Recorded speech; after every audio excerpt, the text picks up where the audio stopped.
বাংলাদেশের অর্থনীতি আসলে কোন পথে, এই কথাটি যদি বিশ্লেষণ করতে বলা হয় তাহলে অর্থনৈতিক সাংবাদিক হিসেবে আমি একটা কথাই বলবো, বাংলাদেশের অর্থনীতি এখন আসলে আফ্রিকার পথে। কেন সেটি?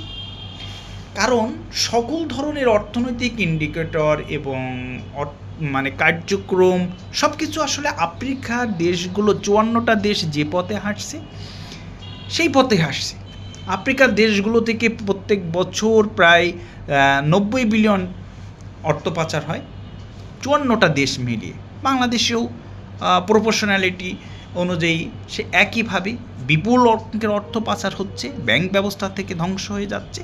এবং আফ্রিকার দেশগুলোতে চরম মূল্যস্ফীতি, উচ্চ মূল্যস্ফীতি, বাংলাদেশেও তাই।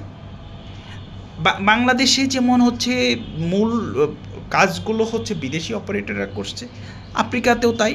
কারণ হচ্ছে এই আফ্রিকাতেই যেমন প্রাকৃতিক সম্পদে ভরপুর, বাংলাদেশেও একই প্রচুর পরিমাণে প্রাকৃতিক সম্পদ আমাদের মাটির নিচে আছে।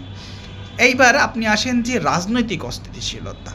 রাজনৈতিক অস্থিতিশীলতা বাংলাদেশে একদম চরম আকার ধারণ করছে, আফ্রিকাতেও তাই।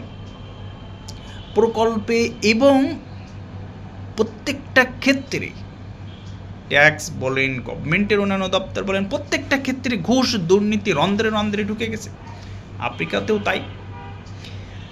অর্থ পাচার, মূল্যস্ফীতি, দুর্নীতি, রাজনৈতিক অস্থিতিশীলতা, সকল ক্ষেত্রে আফ্রিকার দেশগুলো যে কায়দাতে যে ফাঁদে পড়ে গেছে, বাংলাদেশও সেই একই ফাঁদে পা দিয়েছে। তাহলে বাংলাদেশের এই কথা নিঃসন্দেহে বলা যায় যে আফ্রিকার পথেই হাঁটছে বাংলাদেশের অর্থনীতি। এ থেকে মুক্তির উপায় কী? এ থেকে প্রথম কথা হচ্ছে রাজনৈতিক স্থিতিশীলতা এবং রাজনৈতিক কমিটমেন্ট দরকার, এবং রাষ্ট্রীয় কাঠামোগুলো যে দুর্বল হয়ে পড়ছে সেটা শক্তিশালী করা প্রয়োজন। মূল্যস্ফীতিকে নিয়ন্ত্রণ, লাগামহীন মূল্যস্ফীতিকে একটা লাগামের মধ্যে আনা, উচ্চ সুদ হারকে সুদের মধ্যে একটা এক অঙ্কের মধ্যে নিয়ে আসা, সব মিলে একটা সমন্বয় করে দেশকে বাঁচানো।